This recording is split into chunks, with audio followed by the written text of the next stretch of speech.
सत्तन और आप देख रहे हैं खबर 100 न्यूज। आइए नजर डालते हैं आज की कुछ खास खबरों पर, लेकिन उससे पहले एक नजर आज की हेडलाइंस की ओर। रेमडेसिविर इंजेक्शन की चोरी का मामला, प्रशासन को नहीं मिले कोई सुराग, शासन प्रशासन पर उठ रहे सवाल। रेमडेसिविर इंजेक्शन की कालाबाजारी जारी, पुलिस ने 2 आरोपियों को किया गिरफ्तार, इंजेक्शन किए जब्त।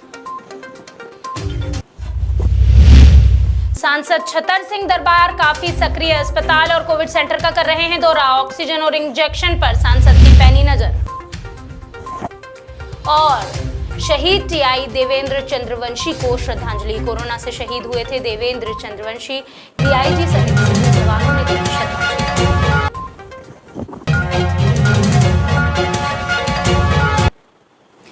पूरे देश में तेजी से फैल रही महामारी को देखते हुए समाज सेवी मदद के लिए आगे आ रहे हैं। हाल ही में उज्जैन में राजपूत करनी सेना मूल के प्रदेश अध्यक्ष शिव प्रताप सिंह चौहान ने सामाजिक संस्था को गरीबों और कोरोना पॉजिटिव मरीजों के इलाज के लिए 50 ऑक्सीजन सिलेंडर भेंट किए। इस मौके पर शिव प्रताप सिंह चौहान ने कहा कि ऑक्सीजन की किल्लत और बढ़ते मौत के आंकड़ों को देखते हुए यह अहम फैसला लिया गया है। इस दौरान उन्होंने ये भी बताया कि सामाजिक कार्यकर्ता भानु भदौरिया को 50 ऑक्सीजन के सिलेंडर दिए गए हैं। यदि किसी व्यक्ति को जरूरत पड़ती है तो वे ले सकते हैं। सबसे पहले मैं भानु भदौरिया जी को साधुवाद देना चाहूँगा कि जिन्होंने एक ऐसे संकट के समय में एक ऐसी पहल शुरू करी जिसकी बहुत ही आवश्यकता थी। हमारे यहाँ पे जो कोरोना काल चल रहा है, ये पूरी दुनिया में ही चल रहा है इसका संकट, और इसमें गैस सिलेंडर की वजह से कई जानें चली गई। तो इसमें आपने आगे आके और जो जन सहयोग करा। मूलतः देखा जा रहा है कि हॉस्पिटल में बेड की कमी है, पेशेंट हॉस्पिटल पहुंच रहे हैं, उसको पेशेंट को व्यक्ति को इतनी घबराहट है कि उसकी ऑक्सीजन की कमी के कारण कहीं उसकी जान ना चली जाए, और ऑक्सीजन के न मिल पाने के कारण कई पेशेंटों की जान गई है। तो मैं करनी सेना के प्रदेश अध्यक्ष श्री शिव प्रताप सिंह जी चौहान को बहुत बहुत धन्यवाद देना चाहता हूं कि इस अभियान में उन्होंने हमें 50 सिलेंडर ऑक्सीजन के सिलेंडर आज दिए हैं। इन दिनों कोविड से मरने वालों का आंकड़ा बढ़ता ही जा रहा है। भोपाल में कोविड से मरने वालों में कई लोग शहर के बाहर के होते हैं। भदभदा और सुभाष नगर विश्राम घाट पर इनकी बॉडी पहुंचने में कई घंटों का समय लग जाता है। दरअसल नगर निगम के पास सिर्फ 7 गाड़ियां हैं, जिससे वक्त काफी लगता है। लोगों की समस्या को देखते हुए भोपाल के पूर्व महापौर आलोक शर्मा मदद के लिए आगे आए। उन्होंने अस्पतालों में 6 अस्पतालों को शव वाहन उपलब्ध कराए हैं, जो केवल कोविड से मरने वाले लोगों के शव अस्पताल से विश्राम घाट तक पहुंचाएंगे। पुराने भोपाल में जो हमारी टीम काम करती है, सभी लोगों ने ये निर्णय लिया कि हम लोग मानव सेवा ही माधव सेवा है, इस संकल्प को लेकर समाज सेवा करने का अगर हमने व्रत लिया है तो हम इस प्रकार से मुक्ति वाहन बनाएंगे। आज हमने ये मुक्ति वाहन बनाए हैं और ये मुक्ति वाहन हम अस्पतालों को सौंपेंगे। कई बार ऐसा होता है कि परिवारजन की मृत्यु हो गई, 4 से 5-5 घंटे तक उसके परिवारजन सब वाहन का इंतज़ार करते हैं। अब इतना बड़ा शहर हो गया, उतने सब वाहन नहीं हैं, इसलिए हमने सोचा कि हमको आगे आना चाहिए। सभी समाज के सहयोग से हम लोगों ने ये मुक्ति वाहन तैयार किए हैं। भोपाल के हमीदिया अस्पताल से चोरी हुए रेमडेसिविर इंजेक्शन का मामला अब तक नहीं सुलझ पाया है। 2 दिन बीत जाने के बाद भी अब तक चोरी का खुलासा नहीं हो सका। हालांकि कई नए तथ्य इस मामले में सामने आए हैं। बताया जा रहा है कि जो इंजेक्शन चोरी हुए थे, उनमें से 6 इंजेक्शन दिल्ली में एक मरीज को लगाए गए। इतना ही नहीं, इंजेक्शन को लेकर हमीदिया अस्पताल के रिकॉर्ड में भी घपला मिला है। बावजूद इसके पुलिस इस तथ्य को लेकर कुछ भी साफ ढंग से नहीं बोल पा रही है। ऐसे में देखने वाली बात तो यह होगी कि आखिर कब पुलिस इस मामले को सुलझा पाती है। 10 तारीख से अभी तक 14 तक 4 खेपे आई हैं, 2-3 बाई रोड हैं, 1 बाई एयर है। ओवरऑल 4 हमीदिया में कोविड केयर सेंटर बना रखे हैं, जिनमें ABCD ब्लॉक नाम दिया गया है। तो ये इन्वेस्टिगेशन हम लोग कर रहे हैं। इसमें इसी इन्वेस्टिगेशन के दौरान ये ज्ञात हुआ था कि एक कर्मचारी गायब है, जिसके हमसे पूछताछ करना थी हमें, और उसके स्टेटमेंट भी लेना था। जब उसके बारे में और ज़्यादा डिटेल पूछताछ की गई तो पता चला है कि वो दिल्ली चला गया। जब दिल्ली से लौटा, और दिल्ली से लौटने के बाद उसको बुलाया गया तो उससे और पूछताछ की गई, तो उसके द्वारा ये बताया गया है कि मैं जो है D ब्लॉक को कोई वहाँ एक नर्सिंग स्टाफ में कोई नर्स है, उससे मैंने 6 इंजेक्शन लिए थे, और उसका सालावर्ती कोमल नर्सिंग होम दिल्ली में भर्ती है, उसको वो इंजेक्शन यहाँ से दे के गया था। उसमें थोड़ा सा एक चौंकाने वाली बात ये भी सामने आई है कि जो सीरीज के इंजेक्शन चोरी गए हैं माइलॉन और जो दूसरी कंपनी है उसको हमने मैच किया है, तो उसी सीरीज़ के वो 6 इंजेक्शन पाए गए जिसमें वो दिल्ली लेके गया था। तो इसमें आगे हम और डिटेल पूछताछ भी उससे कर रहे हैं और उसमें अब देखते हैं जो भी आगे इन्वेस्टिगेशन।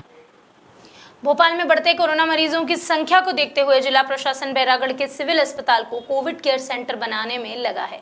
इसके लिए चिकित्सा शिक्षा मंत्री विश्वास सारंग, विधायक रामेश्वर शर्मा, कलेक्टर अविनाश लवानिया ने अस्पताल का अवलोकन किया।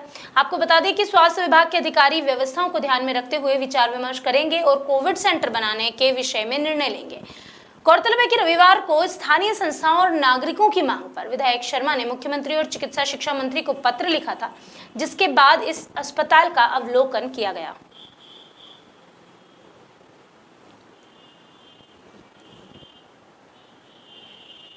इंदौर में बढ़ते कोरोना संक्रमण के बीच जीवन रक्षक दवाई रेमडेसिविर इंजेक्शन की कालाबाजारी जारी है। हाल ही में कनाडिया थाना पुलिस ने रेमडेसिविर इंजेक्शन की कालाबाजारी करने वाले आरोपी पंजाब राव को हिरासत में लिया। पुलिस ने आरोपी पंजाब राव के पास से 2 रेमडेसिविर इंजेक्शन जब्त किए। आपको बता दें कि आरोपी 26,000 रुपए प्रति इंजेक्शन बेचने की फिराक में घूम रहा था। फिलहाल पुलिस पकड़े गए आरोपी से पूछताछ कर रही है। यह सूचना प्राप्त हुई कि एक व्यक्ति जिसका के नाम पंजाब राव है और जो कि आज़ाद नगर क्षेत्र का रहने वाला है, वह रेमडेसिविर इंजेक्शन लिए हुए है और उसे ऊंचे दामों पर बेचकर मुनाफा कमाना चाहता है। हमने उक्त सूचना के आधार पर इसमें संपत पेट्रोल पंप के पास, हाईवे के पास उस व्यक्ति को योजनाबद्ध तरीके से राउंड अप किया गया है। उसके पास से 2 रेमडेसिविर इंजेक्शन बरामद हुए हैं। यह व्यक्ति नोबल हॉस्पिटल में ओटी असिस्टेंट है और इससे अभी पूरा प्रारंभिक पूछताछ के अनुसार यह 26,000 रुपये प्रति इंजेक्शन के हिसाब से इसको बेचने का योजना बना रहा था। इस इंजेक्शन के सोर्स प्राप्त करने के स्रोत के बारे में भी पूछताछ की जा रही है और हमें उम्मीद है कि हम ऐसे तथ्य तक भी पहुंचेंगे जिनके माध्यम से यह इंजेक्शन इसके पास तक आए हैं। इन दिनों धार सांसद छतर सिंह दरबार काफी सक्रिय नजर आ रहे हैं। वे लगातार मनावर के अस्पताल और कोविड सेंटर का दौरा कर रहे हैं। साथ ही किसी भी प्रकार की समस्या होने पर जनता से सीधे संवाद कर रहे हैं। वहीं ऑक्सीजन इंजेक्शन और किसी भी प्रकार की दवाई की आवश्यकता होने पर खुद मोर्चा संभालकर उपलब्धता पर नजर भी बनाए हुए हैं। सांसद दरबार की माने तो लोकसभा क्षेत्र की जनता की जवाबदारी एक सांसद होने के तौर पर उनकी है। सभी को स्वस्थ कर उनके घर भेजा जाएगा और किसी भी व्यक्ति को मरने नहीं दिया जाएगा।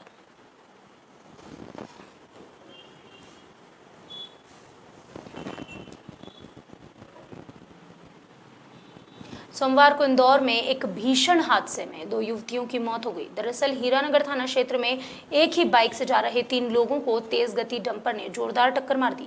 इस हादसे में बाइक सवार युवक उछलकर सड़क किनारे गिर गया, जबकि मानसी और पूर्णिमा दोनों युवतियां डंपर के नीचे आ गई। पुलिस से मिली जानकारी के अनुसार इस हादसे में विक्की नाम का लड़का घायल हुआ, जिसका इलाज अभी जारी है। दूसरी ओर इस मामले की जाँच भी की जा रही है।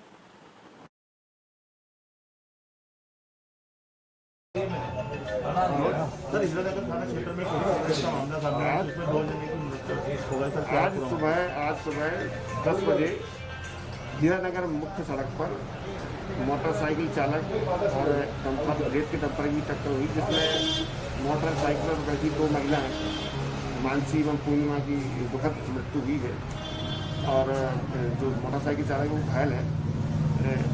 डंपर चालक को गिरफ्तार कर लिया गया है, कार्रवाई की। सर, ये महिला कहाँ की रहने वाली थी और कहाँ से? एक महिला पूर्णिमा जो थी वो शाजापुर की रहने वाली थी और एक लड़की जो थी मानसी वो यहीं जनकपुरी की रहने वाली। तो सर, ये कहाँ जा रहे थे? ये अभी इस संबंध में विस्तृत जानकारी कलेक्ट की जा रही है।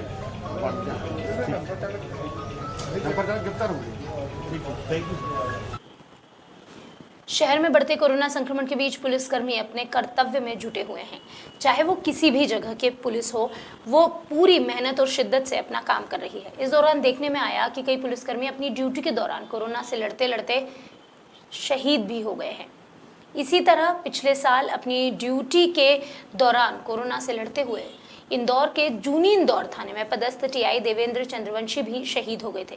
अब उनकी पुण्यतिथि के 1 साल पूरे होने पर इंदौर डीआईजी कार्यालय समेत अन्य थानों पर उन्हें श्रद्धांजलि दी गई।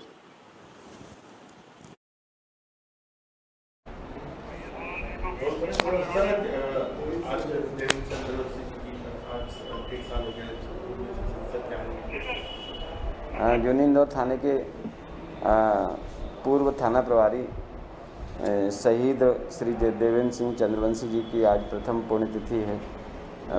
पिछले वर्ष कोरोना काल में 19 अप्रैल को उनकी वो शहीद हुए थे कोरोना से लड़ते हुए। तो इस पुण्यतिथि के उपलक्ष्य में थाने पर आज उनको श्रद्धांजलि दी गई और सभी संपूर्ण जिले में पुलिस थानों पर और सभी जगह 2 मिनट का मौन रखकर उनको याद किया गया। तो क्या लगता है आपको कहीं थाने के और पुलिस विभाग को उनके नाम से कुछ होना चाहिए? नहीं, वो हमारे लिए आइकॉन है और उनको जो है उनकी शहादत को याद करके हम लोग प्रेरणा लेते हैं और जो है समाज में अच्छा काम करने का प्रयास करते हैं। क्या लगता है अभी भी हालात वही है सर? हालात वही दिख रहे हैं, उसको लेकर क्या रहेगा सर? नहीं, सुधार हुआ है। अब तक में फ्रंटलाइन वर्कर्स को कोविड वैक्सीन भी हम लोगों को लग चुकी है और काफ़ी कुछ अवेयरनेस आ चुकी है। हम लोगों को पता है कि कैसे अपने आप को सेफ करके रख के काम करना है। तो हम लोग जो प्रिकॉशंस हो सकते हैं वो सारे लेते हुए जो है काम कर रहे हैं।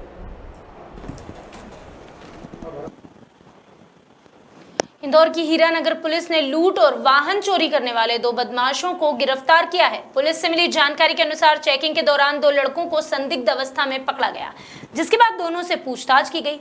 पूछताछ में दोनों ही आरोपियों ने मोबाइल लूट और वाहन चोरी की वारदात को अंजाम देना स्वीकार किया। पुलिस ने आरोपी विशाल नानोएरिया के पास से और अंकित गोस्वामी के पास से 2 मोटरसाइकिल, 1 स्कूटर, 5 मोबाइल फोन समेत एक देसी पिस्टल भी बरामद की है। नहीं भी जिसमें एक आरोपी को गिरफ्तार किया है। सर क्या है पूरा मामला? मोबाइल स्नैचिंग के मामले में 2 बदमाशों को पकड़ा गया है। विशाल और अंकित हैं, जिनका जो लसुड़िया थाना क्षेत्र के रहने वाले हैं। ये लोग काफ़ी समय से इंदौर शहर में अलग अलग जगह